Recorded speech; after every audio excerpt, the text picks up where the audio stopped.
Good morning dear students. आज हम 10th class की साइंस की वर्कशीट नंबर 72 को डिस्कस करेंगे। इस वर्कशीट में कचरा प्रबंधन यानी वेस्ट डिस्पोजल, वेस्ट मैनेजमेंट के बारे में बताया गया है। दैनिक जीवन में हमारे क्रियाकलापों से बहुत सा कचरा उत्पन्न होता है। हमारे जीवन शैली में सुधार के साथ कचरे की मात्रा भी बहुत अधिक बढ़ गई है। पैकिंग के नए तरीकों ने भी अजैव निम्नीकरण कचरे में वृद्धि की है।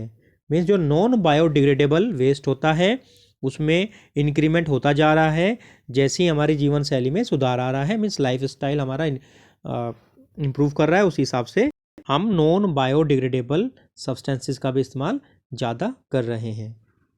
कचरे में निम्न पदार्थ होते हैं। अब हमारे वेस्ट में कौन कौन से पदार्थ होते हैं उसकी हम बात कर रहे हैं। जैसे कि जैविक कचरा,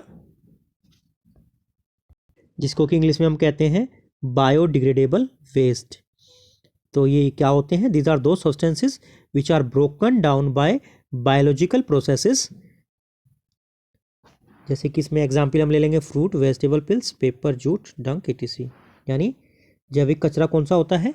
वे पदार्थ जो सूक्ष्म जीवों द्वारा सरल पदार्थों में बदल दिए जाते हैं वो जैविक पदार्थ या जैविक कचरा कहलाते हैं। जैसे फलों, सब्जियों के छिलके, कागज, गोबर आदि, ये सब हमारा जैविक कचरे में आता है। सेकंड हमारा क्या है? अजैविक कचरा। इंग्लिश में कहते हैं non biodegradable waste. Means these are दो substances that are not broken down by biological processes।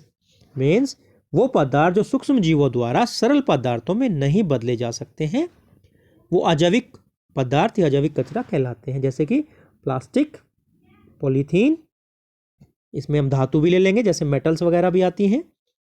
अब हम बात करते हैं कचरा प्रबंधन के तरीके, means methods of waste disposal. तो फर्स्ट है हमारा बायोगैस प्लांट। इसमें जैविक कचरे का उपयोग करके बायोगैस तथा खाद बनाई जाती है। मीन्स हम क्या करते हैं कि जो बायोडिग्रेडेबल मटेरियल्स हैं उनसे हम बायोगैस और मैन्योर को प्रोड्यूस करते हैं। सेकंड हमारा हो जाएगा ढलाव, जिसको कि हम कहते हैं लैंड फिलिंग। ढलाव एक निचला क्षेत्र होता है जहां पर कचरे को डाला व दबाया जाता है। मीन्स लैंड फिलिंग में क्या कर रहे हैं? The waste are buried in low lying areas and compacted with bulldozers. इसके बाद हम बात करेंगे सीवेज ट्रीटमेंट प्लांट की। इस प्लांट में नाले के पानी को नदियों में डालने से पहले साफ किया जाता है। मीन्स हम क्या करेंगे, जो ड्रेन वाटर है हमारा उसको हम नदियों में डालने से पहले वाटर ट्रीटमेंट प्लांट में क्या करते हैं, उसको अच्छे से सफाई करते हैं। उसके बाद हम बात करते हैं कंपोस्टिंग की। जैविक कचरे को गड्ढा खोदकर दबा दिया जाता है। लगभग 3 महीने में ये खाद बन जाता है। मीन्स हम क्या करेंगे कि जो हमारा ऑर्गेनिक वेस्ट होता है उसको कंपोस्ट पिट में फिल कर देते हैं और उसको फिर खाद बनने के लिए छोड़ देते हैं। अब हम बात करेंगे पुनः चक्रण की, जिसको कि हम कहते हैं रिसाइकल। रिसाइकल का मतलब क्या होता है? This means that you collect plastic, paper, glass and metals items and recycle these materials to make required things instead of synthesizing or extracting fresh plastic, paper, glass और metals। Means क्या मतलब हुआ कि आप क्या करेंगे, जो आपका कचरा है उसमें से कांच, धातु, प्लास्टिक, इन सभी वस्तुओं को पुनः चक्रण करके नए रूप से या नई वस्तुएं बना करके उपयोग करते हैं। जब तक अति आवश्यक न हो इन पदार्थों का निर्माण नहीं करना चाहिए। इसके बाद हम बात करते हैं रिफ्यूज यानी इनकार करना। इसका अर्थ क्या है? This means to say no to things people offer you that you do not need. Refuse to buy products that can harm you and environment. Say no to the single use plastic carry bags. Means इसका अर्थ क्या हो जाएगा? यानी ऐसी चीज़ों का उपयोग करने से मना कर देना, इनकार कर देना जो हमारे पर्यावरण को हानि पहुंचाती है।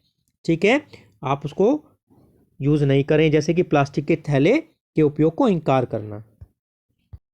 इसके बाद हम बात करेंगे पुनः उपयोग की यानी रीयूज़ की। रीयूज़ मतलब आप चीज़ों को बार बार इस्तेमाल करेंगे।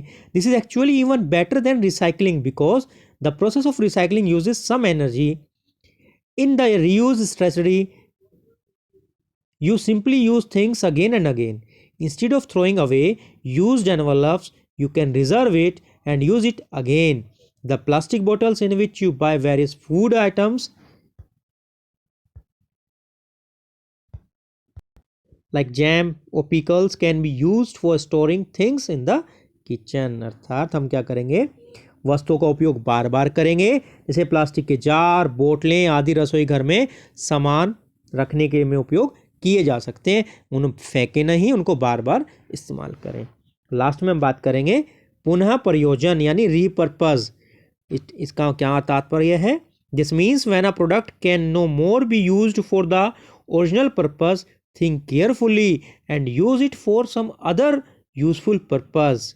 मीन्स क्या हो गया कि जब कोई वस्तु जिसके उपयोग के लिए बनी है जब उस उपयोग में नहीं ला जा सकती तो उसका किसी और रूप में उपयोग करना चाहिए, जैसे कि टूटे चीनी मिट्टी के बर्तन का पौधे लगाने में उपयोग कर सकते हैं। तो स्टूडेंट्स हमें बिल्कुल ध्यान रखना है, हम ये सभी तरीके अपना करके वेस्ट को डिस्पोज करेंगे, कचरे का प्रबंधन करेंगे, जिससे कि हमारे पर्यावरण को उनसे हानि ना हो। बच्चों बात करते इसमें दिए गए प्रश्नों की। पहला प्रश्न है, आप किस प्रकार से कचरा प्रबंधन में सहायता कर सकते हैं? कोई 2 उपाय लिखें। तो बच्चों इसमें आप इनमें से लिख सकते हैं, जैसे पुनः चक्रण, पुनः उपयोग, इंकार, पुनः प्रयोजन। तो ये तरीके हो जाएंगे आपके कचरा प्रबंधन को करने के, यानी रिसाइकल, रीयूज, रिफ्यूज, रीपर्पस। तो इन तरीके से इनमें से आप कोई 2 जो है इसमें मेंशन कर सकते हैं।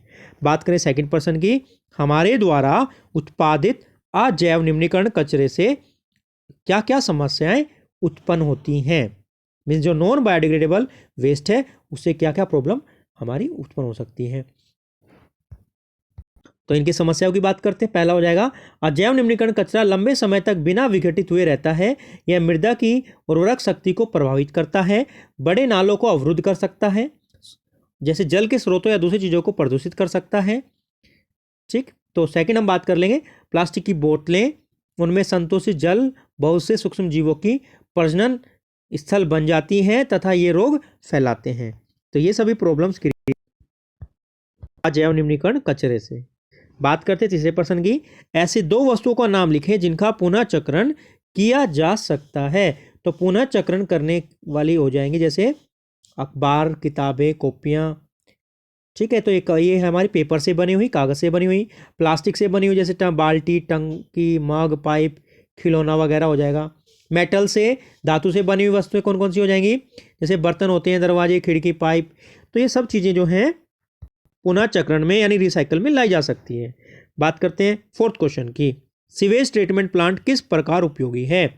तो सीवेज ट्रीटमेंट प्लांट में हम क्या करते हैं, इस प्लांट में नाले सीवेज के कचरे को नदी में प्रवाहित होने से पहले साफ किया जाता है, तो जिससे कि हमारी नदी का पानी खराब नहीं होता।